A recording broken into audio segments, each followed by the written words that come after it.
singing a song. So I'm really not looking forward to this whole scenario. And there's 0% chance I'm going to go read this all the way through. So I'll try. So I was going to freestyle, and I would just babble. So I'm going to try, but no pressure. Vesna was cool. She was a whole lot of woman.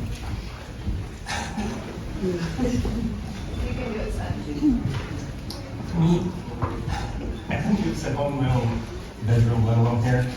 To me, she was a literal archetype of Eve, like the Eve, like Adam and Eve. Something about her face, her body shape, the way her hair all across her cheeks and frame her eyes. It was ancient, wonderful. So who was here at my little party back in December? Opie? Oh, there we go. It's like 3 people, so this is perfect. So I had this party, ski dance party thing going on, and I've been telling Vesna there was going to be like 100 people lined up at the door at 7, I swear. And she was skeptical. At 7 o'clock, the door, and Marty was at the front door. There was 0 people in this room. So last time I was sitting here, there was 0 people. And I was like, oh wow, wait a minute. Maybe they're not schools I think I know. No, then Amy, Opie, Karl, Thom showed up, and it turned out all right. If 5 fewer had come, it would have been a disaster, but if 10 more had come, it would have been a success.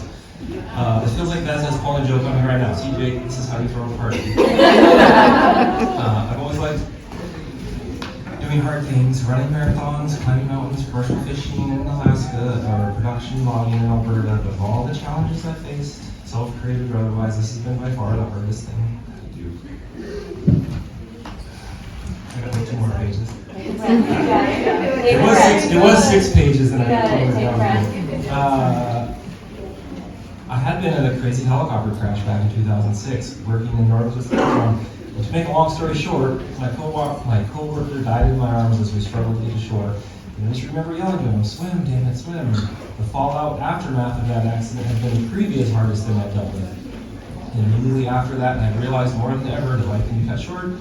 So we moved back down to Pemberton to go downhill biking in Whistler, of all things. And that's where I previously met Vesna.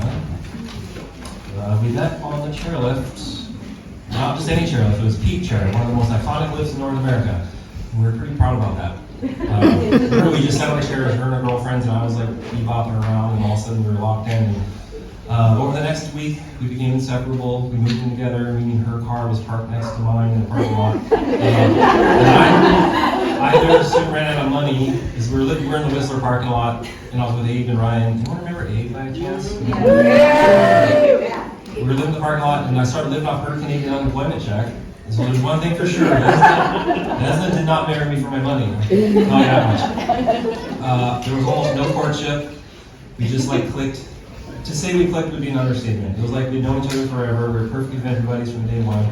Our wedding vows were simple: faith, freedom, trust, infinite love, and endless pleasure. We were so naive and so in love. Has anyone out there got 20 years of marriage that you would describe as endless pleasure? So, the night of March 16th, I got the kids to sleep sometime around 1 a.m. After hours of confusion and sobbing.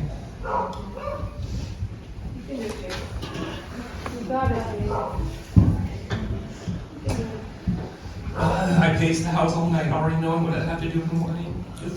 Just tired.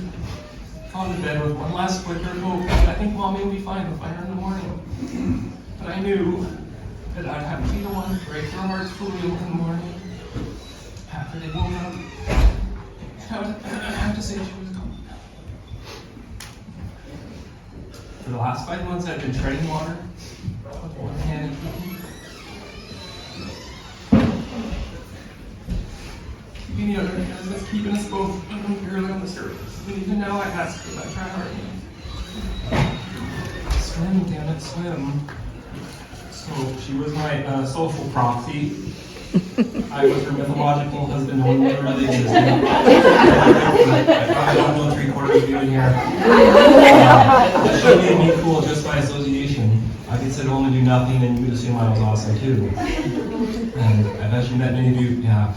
I don't know many of you, that was her way. Meeting people at events, I would think was an old friend, and nope, she just met him 5 minutes earlier. Literally, she'd bring someone up to me, we're at some party somewhere. And she's like, this is so-and-so, oh my god. I think it's some long-lost friend. I'm like, okay, cool, where'd you meet? She's like, 5, we're right over there.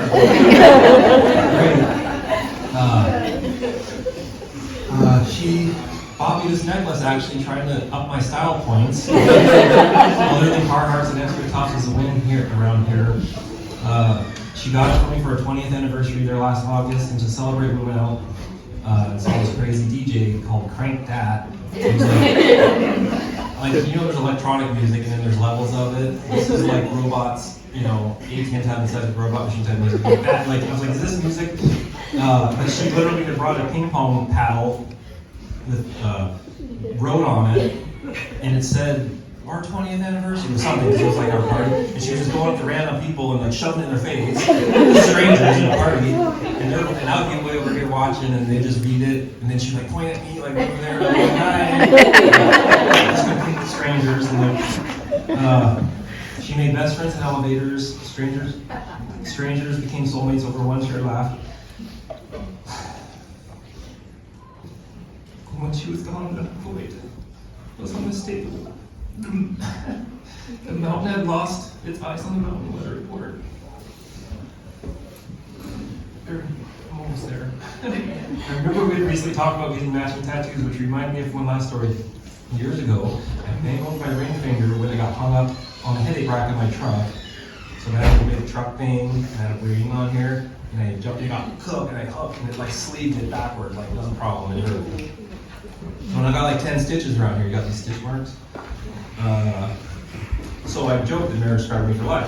Right? It's most obvious joke you can make. Oh, can you even hear me? It's the most obvious joke you can make. And Vesna would always say,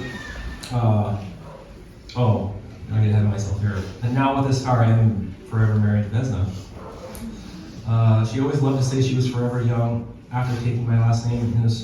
And she was here to teach us one thing. It would be live life to your fullest and stay forever young.